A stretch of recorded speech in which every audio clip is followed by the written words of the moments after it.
It started with a whisper, then a giggle. Then came the ripping sound that tore not just fabric, but every ounce of peace she'd carefully built around her. Emma Walker had always been the quiet one. The girl who sat in the back, head low, never raising her hand unless absolutely necessary. She wore the same faded hoodie every day, not because she loved it, but because it hit her. And hiding was easier than fighting. High school was a minefield for someone like Emma. Every hallway felt like a battlefield. Every classroom a trap. She had learned how to become invisible. She had practiced silence like an art.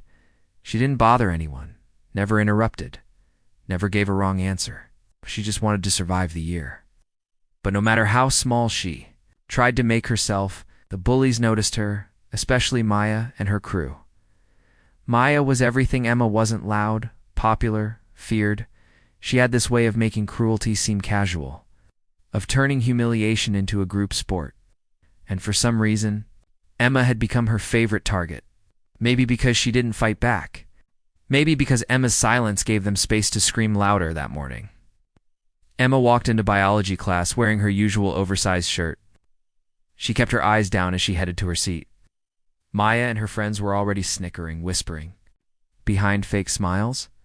"Hey, Mouse," Maya called out mockingly, loud enough for everyone to hear. "You still wearing your brother's clothes? You hiding something under there?"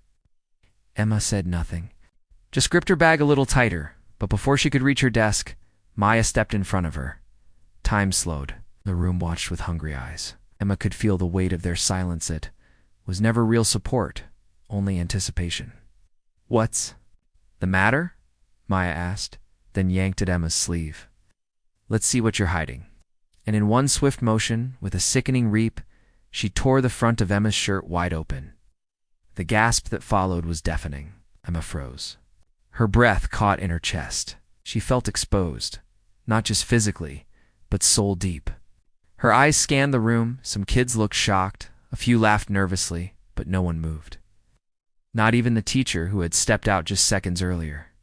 Time stopped, and then something inside Emma cracked. Not broke, cracked. It was the sound of dignity screaming from the inside out. The kind of anger that doesn't come from rage, but from years of swallowing pain. She stepped back, eyes suddenly locked on Maya, not with fear, but fire. Emma looked at the desk nearest her. Without thinking, she raised her foot and kicked it.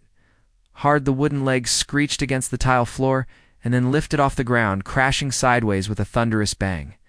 The room went silent.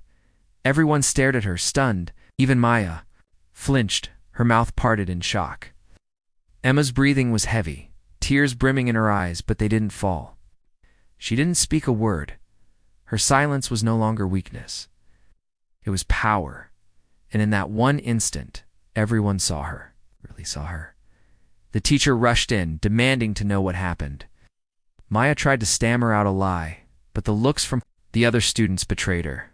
Few even spoke up, something they'd never done before. One by one, voices emerged. She ripped her shirt. She went too far. It wasn't Emma's fault.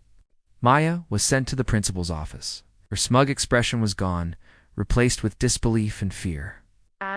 Emma was offered a spare shirt and taken to the counselor. But more importantly, she was heard. That moment was the beginning, not the end of Emma's transformation. In the weeks that followed, things changed. Slowly but surely.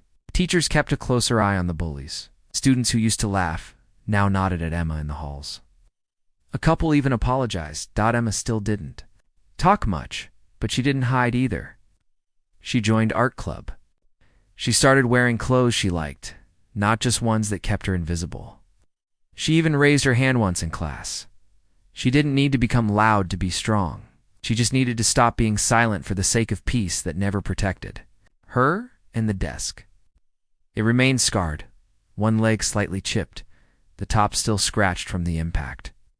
But no one ever forgot what it stood for, because that day, in that room, a quiet girl roared louder than any bully ever could, and the silence that followed, it was respect.